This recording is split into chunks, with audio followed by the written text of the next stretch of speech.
Hey everyone, how's it going?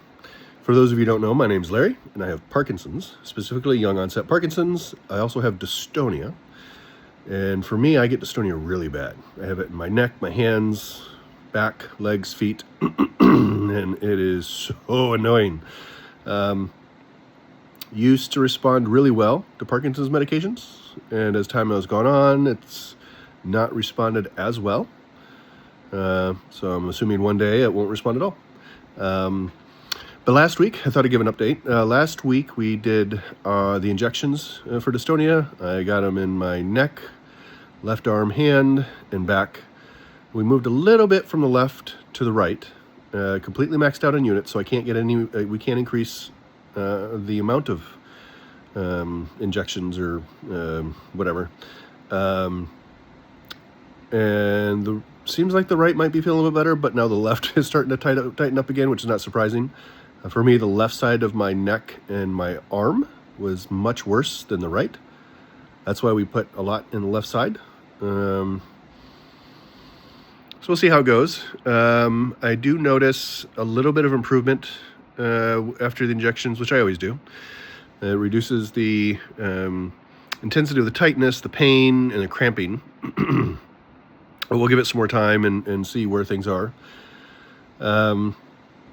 Let's see, what else did we do? My MDS, which is Movement Disorder Specialist, if you don't know what that is. It's the doctor who specializes in Parkinson's and other movement disorders. Prescribed two, what is it called? Gabapentin. I already take 2 at night, and so she gave me prescribed 2 additional during the day. We also increased meds for a second time this year. Earlier this year, we went to 2 4 times a day, and now we're at essentially 2.5 4 times a day. But she gave me a different set of pills that are bigger, and I don't have to cut them, so it ends up being 1 4 times a day, but it ends up being, just because of the doses, I think it was like 25, 250 or something like that. I'd have to go look again. I have noticed with the increased meds, the injections, and the gabapentin during the day, it helps reduce the tightness, the pain. Still get pain, it's just not as bad as it was. So I'm glad that we started that. Still have problems with the lower back. It just is really hard to walk sometimes. Because of the tightness and the pain, although the pain does get reduced. But if I don't take the gabapentin, like this morning, it's quite noticeable.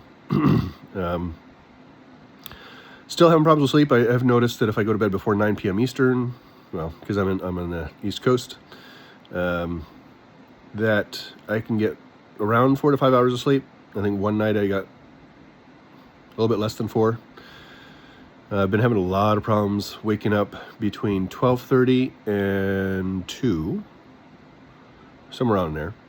Used to be, and this is interesting, it slowly sort of got worse as time went on. Used to be 3 to 4 is when I would wake up or something, something like that, and then it sort of backed up to 2 to 3, and then it sort of went like 1 to 3:30, and now it's sort of backed up to 12:30 to 2:30 or something like that. I'd have to look at I've been capturing some information for my lung doctor, sleep doctor, so he can see. Yeah, that's sort of where I'm at. So we'll give it, a couple weeks, 3 weeks, whatever, and see sort of where things are and how things are going. So it's nice to have less pain.